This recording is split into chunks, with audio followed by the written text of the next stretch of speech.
நான் நம்புகிறேன் இன்னைக்கு நமக்கு அடைக்கல பட்டணம் யாருன்னா ஏசப்பா அடைக்கல பட்டணமாக இருக்கிறார். அவர்கள் எவ்வளோ வேணாலும் மிரட்டட்டும், அவர் எவ்வளோ பெரியவர்களாக இருக்கட்டும், நீங்கள் ஏசப்பாட்ட பாதுகாப்பை மட்டும் கேளுங்க. ஆண்டவரே எனக்கு நீங்கள் பாதுகாப்பை கொடுங்க ஆண்டவரே. வேதம் சொல்லுது, என் கரத்தின் நிழலினால் நான் உன்னை மூடுவேன் என்று ஏசப்பா சொல்லியிருக்காரு. அதனால ஆண்டவருடைய பாதுகாப்புக்காக நீங்கள் ஜெபம் பண்ணிட்டீங்கன்னா கண்டிப்பாக சொல்கிறேன், அந்த பாதுகாப்பு வளையத்தை மிஞ்சி அவர் எவ்வளோ பெரிய ஆளாக இருந்தாலும் உங்களை கண்டிப்பாக தொடவே முடியாது.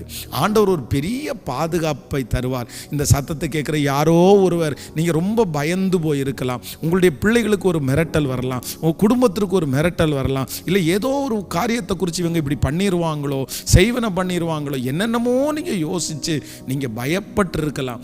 ஆனால் ஆண்டவர் இன்றைக்கு உங்களை பார்த்து வாக்கு கொடுக்குறாரு, இல்லை மிரட்டல்களுக்கு நீங்கள் பயப்படாத,